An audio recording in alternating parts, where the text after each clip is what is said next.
Hi, I'm Chad. I had a job as a software engineer for 7 years. I loved it, and then I did something really micro-comfy. I started a business working nights and weekends. It was B2B SaaS. I charged more than I was comfortable with. I took sales calls in my car over lunchtime with Fortune 500 companies, and I followed all this advice, and it worked. The business was called Brombone. We did JavaScript SEO for all these AngularJS, React, these kind of websites. Basically, if there's a bunch of JavaScript on the web page, then Google can't read it right sometimes, and we would fix that for small customers and big customers. It went well. I grew it, quit my job. We got to about 20K MRR, and then I kind of fell back to what I had known. I'd always had side projects before, so I started another one, and it started to get some traction.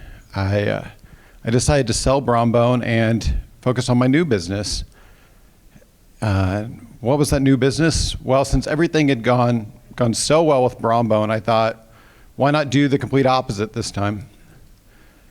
BoardGameTables.com sells tables, physical, literal tables, shipped on semi-trucks, sold to consumers. Our average customer owns probably about 500 board games. These tables are all custom, built to order in Joplin, Missouri. The prices range from $2,000 to $7,000 for a table. B2C does not have to mean low prices. It does not have to mean price-sensitive customers. And I was selling tables, so I decided maybe we can get even less micro-comfy with this business. And I moved down market. I launched a Kickstarter for a new budget model of this table that started at $500. It was some assembly required, manufactured in China. And that Kickstarter raised $2.6 million. We sold over 3,000 tables. Yeah, I don't know about you, but that's a lot of money where I'm from. But here's the thing with physical products. When you screw stuff up, it costs a lot of money to fix it. And we spend a lot of money fixing a lot of problems. I did not get to keep nearly as much of that $2.6 million as I should have. But still, business is good. We continue to sell the budget tables at a profit, and we continue to sell the custom tables. And so now I've kind of seen both sides of things. I've done B2B SaaS, and I've done e-commerce. And so I just kind of want to share with you some things I've learned from the other side of the fence, if you will. And maybe you can use these points as not like an absolute truth, but as a jumping off point to think about your business from a different angle. So here we go. Recurring revenue is overrated. And this is because it doesn't all recur. Every month you've still got to bring new customers in to replace the ones that leave. And this gets harder and harder as you grow until eventually your new customers are just replacing the churn and your MRR flatlines. I bet most people in this room, a lot of you have had to deal with this at some point. It's not the end of the world. You're still making money. But it's a reminder that even if we call this recurring revenue, it really still all comes down to lifetime value. Every time you get a new customer in the door, that's worth a certain amount of money. One-time sales are underrated because I'm not actually starting at zero every month. Sure, I don't have any customers lined up to give me money next month, but my marketing is still all there. And if you ask me, how many tables am I going to sell in May? I'm going to say, well, about the same number of tables I sold in April. The SEO still works, the Facebook ads still run, word of mouth engine still goes, my email list still sells. So the same number of new customers are going to find me again. So just like SaaS, every new customer in the door is worth a certain amount of money. And just like SaaS, if I can keep my LTV higher than my cost to acquire a customer and the cost to ship them the thing that they ordered, I make profit. And the more customers I bring in that way, the more profit I get. LTV kind of abstracts away the difference between a one-time sale and recurring revenue. And one great thing about one-time sales is we get all of our money up front. Unless, of course, you're holding inventory, that's a whole nother ball game. It probably doesn't apply to most of you. But recurring revenue, you have a different advantage. You have more levers you can pull to increase your LTV. And this specifically, I mean, if you can decrease churn or you can increase expansion revenue, you can dramatically increase your lifetime value. That is the true advantage of recurring revenue. You are paying a penalty when you have recurring revenue of having delayed income, and you're paying a penalty of having a harder sale. So make sure you're getting that benefit of decreasing your churn and increasing your expansion revenue, because that's where the real benefit is. Don't force a business model onto a business where it doesn't make sense. Get value from your customer where they're getting value from you. If they're getting their value up front, charge up front. If they're getting their value, charge spread out. And so that kind of brings up the question, can I get my money up front and also get it spread out?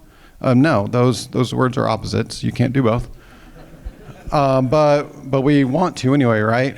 And so this is point number 2. It leads me to, when I sold Braun Bone, I used a broker. I used FE International, and they started asking me all these questions about my annual plans.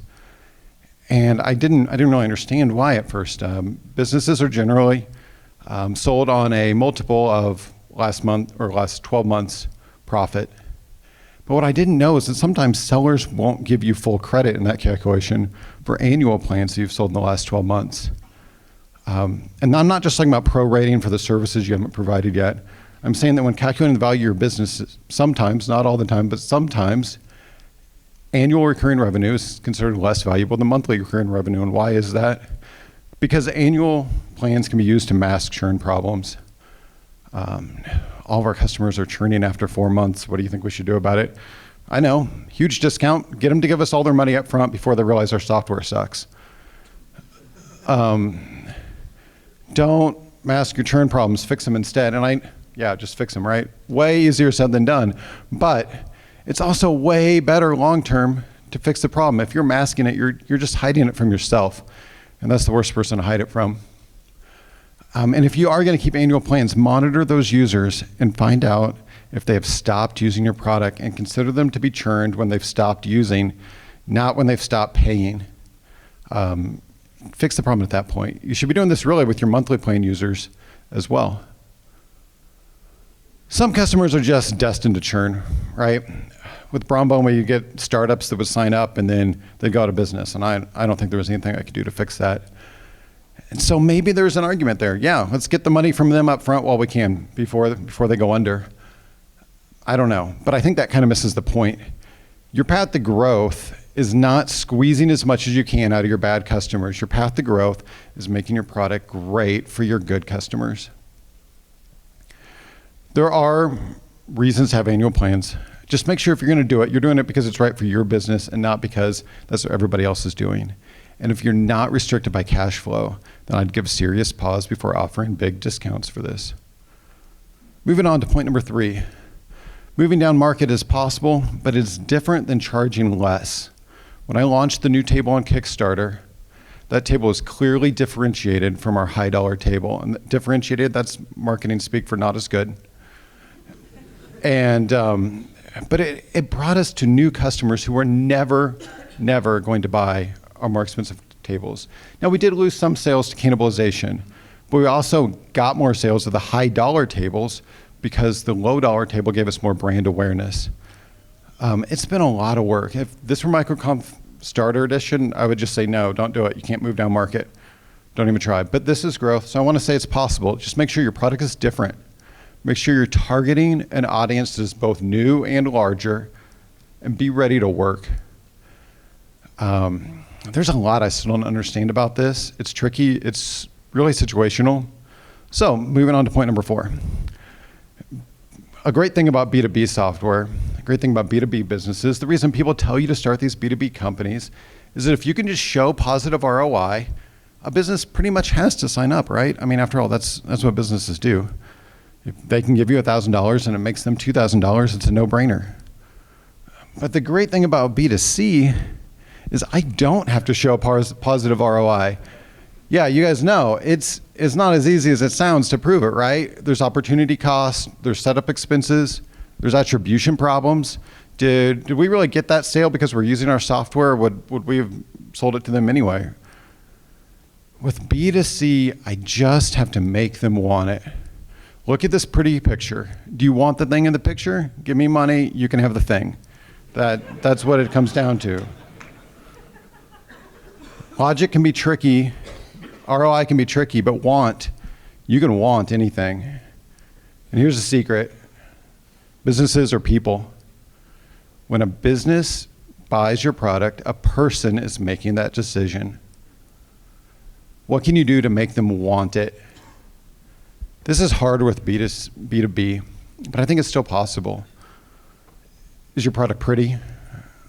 Are all the cool kids using it? Does it make them feel more professional? Can they brag about it to their friends? What can you do to make them want your product for no logical reason at all? I'm afraid I may not have been quite the controversial talk some of you are looking for, so let me give you one more point before I leave. Seriously. Relax. Take a deep breath. You do not have to cram information into your ears as fast as possible. Allow your mind to wander, have its own thoughts, and go on its own tangents. It'll be okay. Selling tables is different than selling software, but people are people. I hope I've helped you look at your business just a little bit differently. Thank you.